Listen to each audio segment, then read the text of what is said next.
Lo que les quiero contar hoy es una síntesis de experiencias que venimos haciendo muchos años en el diseño de estas bandas creativas, fundamentalmente en la Universidad de Buenos Aires, después de haber trabajado en el proyecto Facebook, haber puesto a nuestros alumnos dentro del proyecto Facebook, haber trabajado en una escuela secundaria el año pasado, donde llevamos a 40 docentes para trabajar con 60 alumnos. Estos son los polímatas que nos están inspirando. Vamos a hablar un poquito de la evolución hoy, de dónde estamos parados, de quiénes somos, de dónde venimos. Y este hombre es un gran inspirador de todas las cosas que estamos haciendo. Vamos a retrotraernos al pasado, hace muchísimos años atrás, digamos, preguntas, porque en definitiva lo que nosotros necesitamos es multiplicar las preguntas.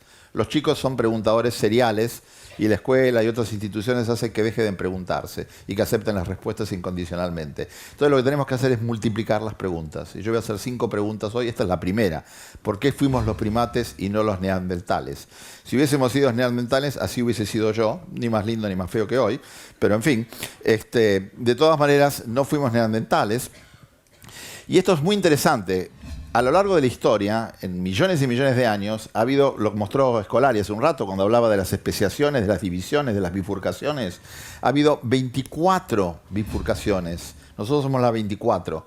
Y en este listado enorme que tenemos ahí, de los chadensis y los Kenianthropus y el Homo rudolfensis y el pekinensis y el heidelbergensis, y estuvo el hombre de Neandertal también, es la 23 especiación antes de la nuestra.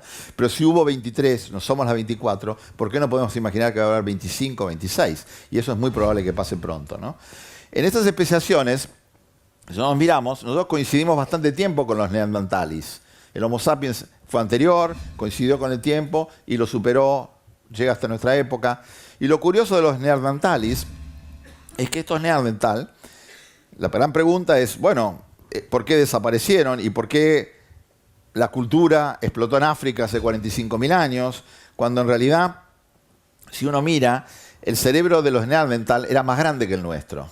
Nosotros tenemos unos 1.300 centímetros cúbicos, ellos tenían 1.500, 1.600 centímetros cúbicos, y las capacidades cognitivas de ellos eran prácticamente las mismas que las nuestras.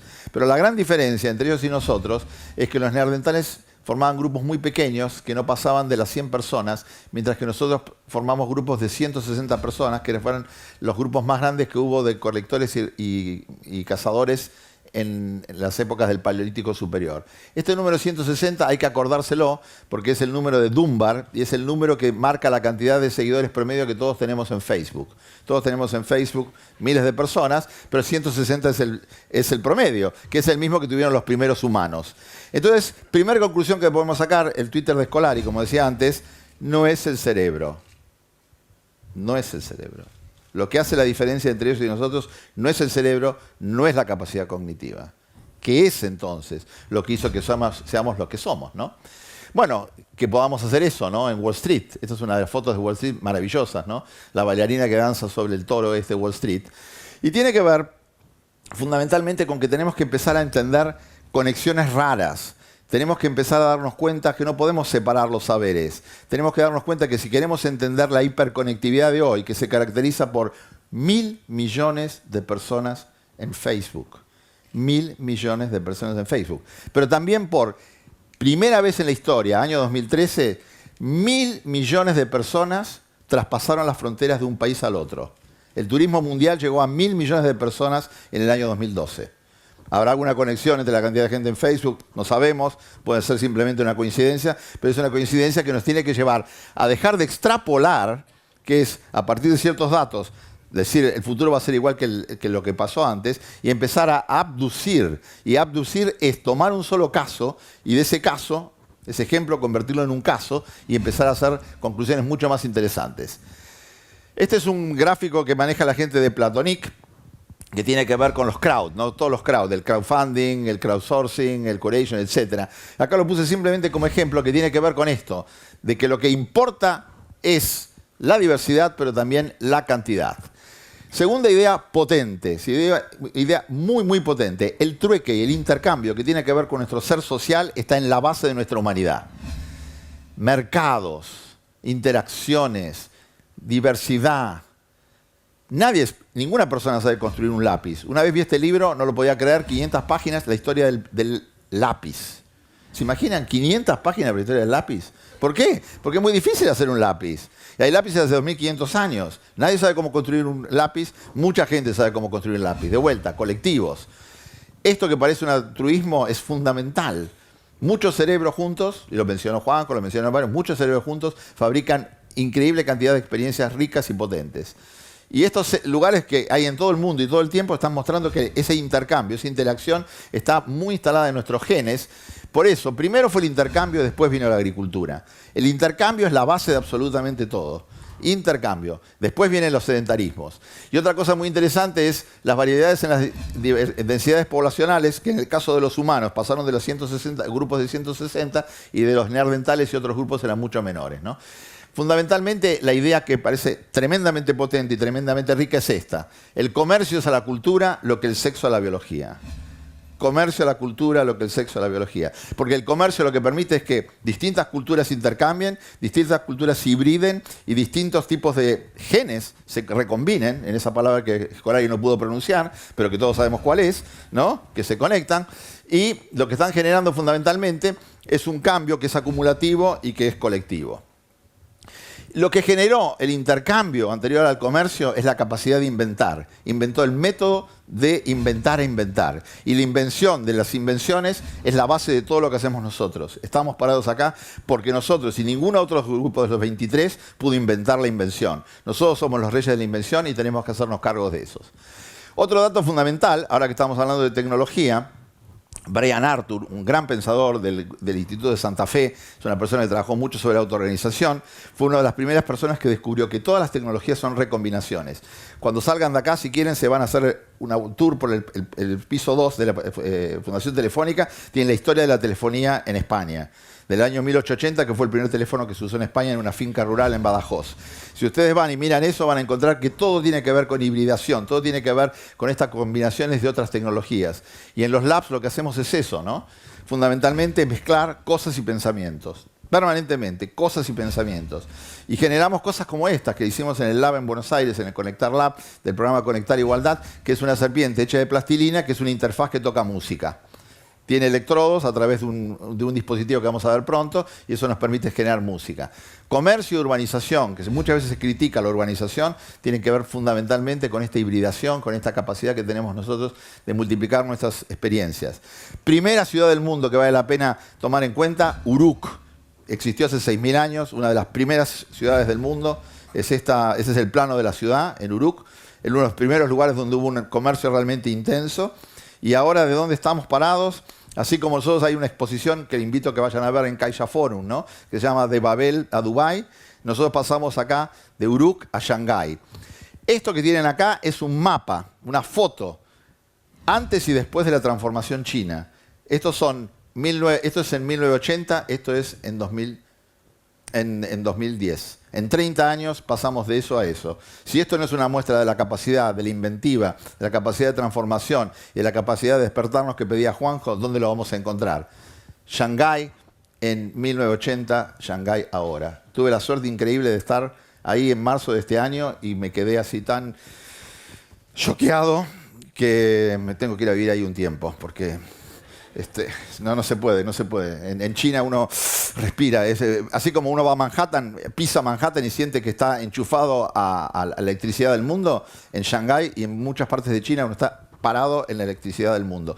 Es tan potente para despertarnos que hay que ir a China y hay que volver a Shanghái. La tecnología es muchas cosas, por eso no entendemos la tecnología. La tecnología no es un aparatito, la tecnología no es un gadget, la tecnología no es un dispositivo. La tecnología son conversaciones donde se reinventa la vida humana y donde se hace más placentero y más fácil vivir. Por eso estamos sentados acá, por eso tenemos aire acondicionado, por eso tenemos computadoras, por eso tenemos relojes. Hay alienación, por supuesto, como decía la Escuela de Frankfurt, pero sobre todo lo que hay es invención infinita de posibilidades. Y son cosas muy diferentes, ¿no? Un montaje de prácticas, mucho habló Scolari de esto, dispositivos y prácticas ingenieriles, cada cultura tiene la suya, son todas diferentes. Vamos a ir mediando, entrando en el tema de las bandas creativas. Las bandas creativas, cuando uno piensa en bandas, lo primero que piensa son los Rolling Stones, porque son los 50 años de los Rolling Stones. ¿Qué banda más creativa que hay en los Rolling Stones? o cualquiera de estos conjuntos de rock que no se mueren nunca y que son de los años 60 y 70 y 80 y que siguen vivos. Son bandas creativas. Pero también banda creativa, un equipo de Coppola o de Spielberg cuando arma una película. Y eso es lo más diferente de una organización que uno pueda creer, porque son bandas creativas, así como los Rolling Stones duraron 50 años para hacer una película de los 8 meses o 12 meses o un año, y son bandas creativas acotadas. Lo que nosotros necesitamos es diseñar nuevos espacios laborales, nuevas temporalidades, pero llenarlas de bandas creativas y llenarlas de artesanos digitales.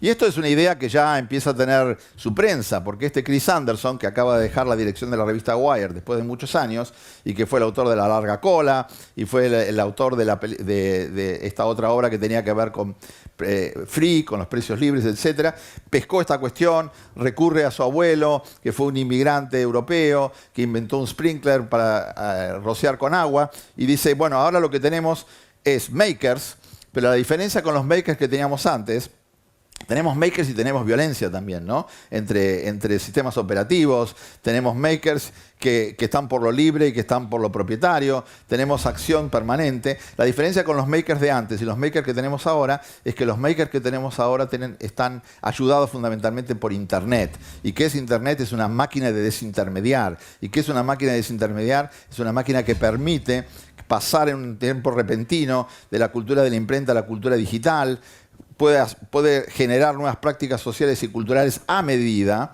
y fundamentalmente dispositivos y experiencias, ¿no?, que pueden servir para la educación y para muchos otros ámbitos. Esto es lo que trabajamos nosotros en el Conectar Lab en Buenos Aires. Estamos trabajando fundamentalmente en la idea esta de makers, de garage science, de do it yourself, de do it with others, de juntar a estos polímatas, que son chicos jóvenes, puede ser un programador de software que al mismo tiempo estudia filosofía, o una bailarina que es pedagoga, o un artista que trabaja en robótica, y así sucesivamente.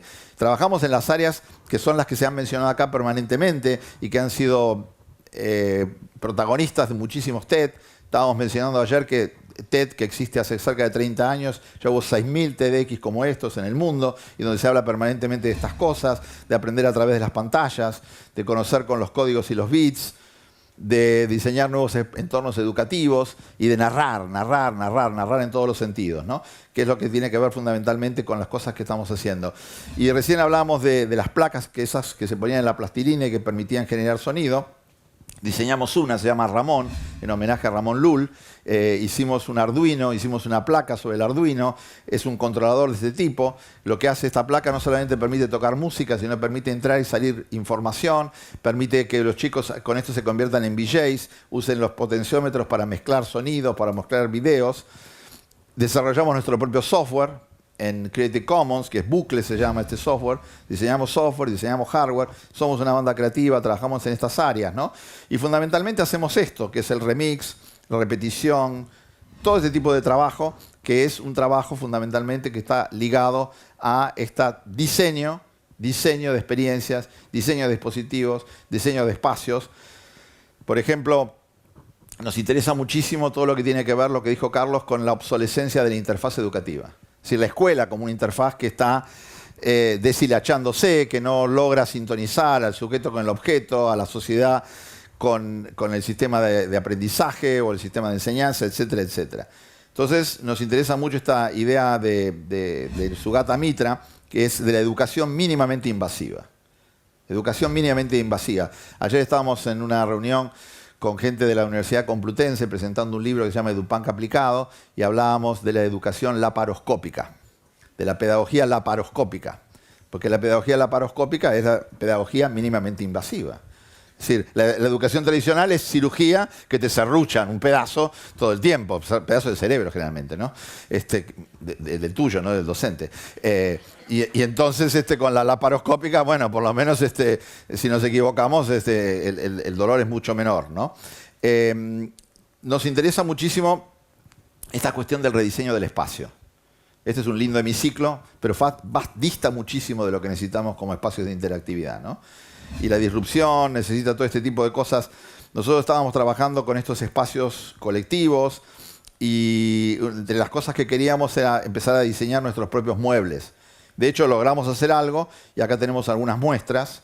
Hicimos unas mesas encastrables las diseñamos, tenemos unos diseñadores industriales en el equipo, hicimos nuestros propios espacios, esta nos gusta mucho, esta mesa. Es decir, en realidad, para ser sinceros, estos muebles son muy enclenques, ¿eh? No sé si son IKEA, pero Meta IKEA, Proto IKEA, Info IKEA, no sé. No IKEA. Se mueven mucho, pero son nuestros, son lindos. Hay que ir ajustándolos permanentemente, ¿no? La biblioteca, que nadie la toca, está hermosísima. Ahora la tuvimos que cortar en dos porque nos tuvimos que mudar y no la habían hecho encastrada, así que la tuvimos que serruchar, no sé cómo la vamos a pegar. Bueno, los makers tenemos que resolver esos problemas. Generamos problemas y resolvemos los problemas. Y acá, rapidito, un par de videos que tienen que ver con lo que hacemos. Tiene una capa infrarroja, que es esta. Tiene una cámara común y tiene un proyector infrarrojo. Tiene tres cosas. Dos cámaras de chico. Y tiene un procesador de micrófono. Y tiene un micrófono también. Y tiene un motor para subir y bajar la... ¿Se consiguen acá en Mercado Libre? Sí, claro.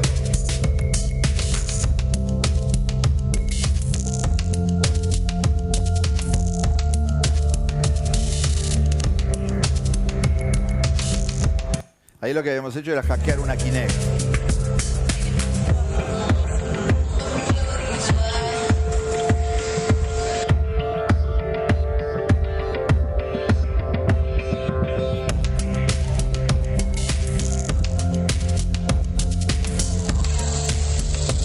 Estas son las laptops que reparte el programa. Entonces las metimos acá para high tech, low tech.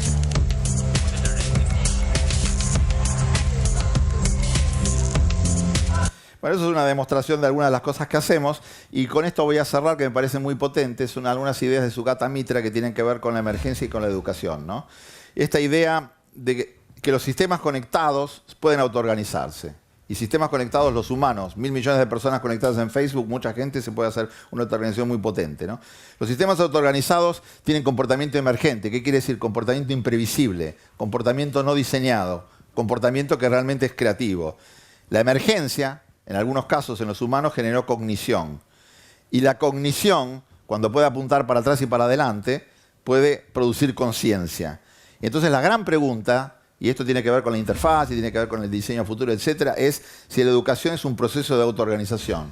Si la educación es un proceso de autoorganización, entonces todo lo que nosotros hicimos, todo lo que estamos trabajando nosotros, todo lo que se está haciendo de educación en el mundo, que tiene que ver con top-down, que tiene que ver con enseñanza y con transmisión, está totalmente equivocado. Y en ese sentido, Sugata Mitra tiene absolutamente razón. 2.500 años de pedagogía de intrusión tiene que ser totalmente revisado y tenemos que ir hacia los formatos de autoaprendizaje masivos y colaborativos. Muchas gracias.